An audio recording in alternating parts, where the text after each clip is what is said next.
You are the shock troops battling to preserve our cherished freedoms. You know, our freedoms are not under attack from the remnants of Saddam Hussein's Ba'athist Party. They're under attack by the likes of John Ashcroft. They're trampled by Donald Rumsfeld. They're disdained by Dick Cheney. And they're not even understood by George W. Bush. The battle to preserve our freedoms is not taking place in Baghdad and Tikrit and Fallujah. It's taking place in peace marches and demonstrations in Ghirardelli Park in San Francisco, in Memorial Park in Oklahoma City, and in Lafayette Park in Washington, D.C. The front lines are right here. You are preserving our cherished freedoms by exercising them in spite of ridicule and opposition. The battle to preserve our freedoms is you. You are the foot soldiers protecting our civil rights. You're the Minutemen sounding the alarm against tyranny. You are upholding the spirit of the American Revolution. You are preserving the freedoms that the troops in the desert have a right to come back to.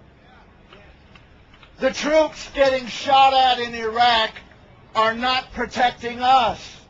We are protecting them and their honor and their freedoms. We, my sisters and brothers, are protecting this nation by speaking truth to power.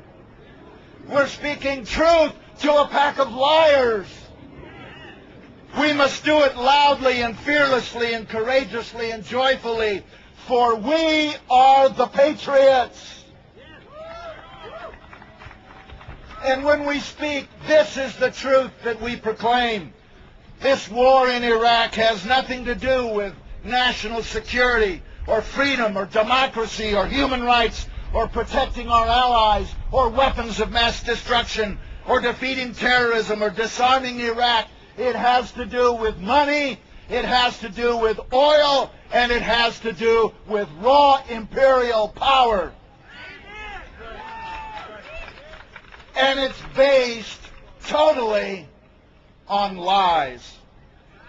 Those who forced this war on an unwilling world are guilty of violating the U.S. Constitution, the UN Charter, the Nuremberg Principles, and international law. What they have done is illegal, immoral, unconstitutional, and treason. Before this war started, we knew it would fracture NATO, split the United Nations, separate us from our allies, and destroy the great nation we inherited from our fathers who died in World War II. And it has. We knew it would make our beloved country feared and hated, an outcast from the world community, a pariah among the peoples, and the #1 rogue nation on earth. And it has. This is nothing but treason. We knew this sadistic corporate war would incense the Arab world, provide thousands of new Osama bin Ladens, and enormously increase the terrorist threat. And it has. We knew it would further endanger the American people and the British people and destroy our national security. And it has. This cabal of neoconservatives from PNAC who planned this war, Cheney, Rumsfeld, Wolfowitz, Libby, Pearl, Jeb Bush, even before W became president, they told us why they had to do it. They said, we need to occupy Iraq permanently in order to dominate Iran, Syria, Saudi Arabia, and the southern Russian republics around the Caspian Sea. We need to control the entire Middle East and all its oil. And as other speakers have said, they knew the American people wouldn't stand for it, and they said so in their documents. And they said, unless there's that new Pearl Harbor. Well, 9/11 did supply that, And we've been lied to not only about the war, but about 9/11 itself. They ignored the warnings. More than that, we have mounting evidence that at least they made it impossible for those planes to be intercepted.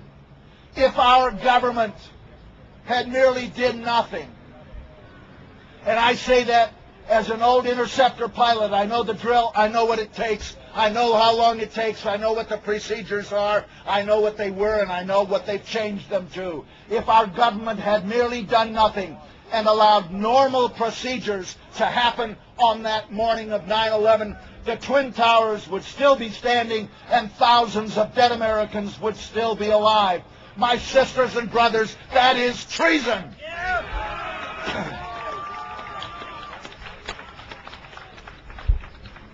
As a combat veteran, I will not stand idly by and watch our security destroyed by a president who went AWOL rather than serve in Vietnam.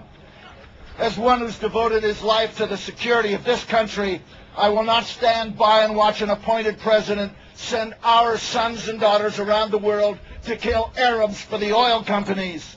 Patriotism demands that I speak out and call it by its name. It is treason. I joined the Air Force a long time ago to protect our borders and our people, not the financial interests of Folgers, Chiquita Banana, Exxon, and Halliburton. We've had enough corporate wars. No more Iraqs, no more Kosovos, no more El Salvadors, no more Colombias.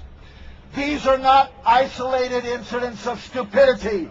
They're part of a long, bloody history of foreign policy being conducted for the financial interests of the wealthy few. It is a new form of colonialism, all the benefits and none of the responsibilities.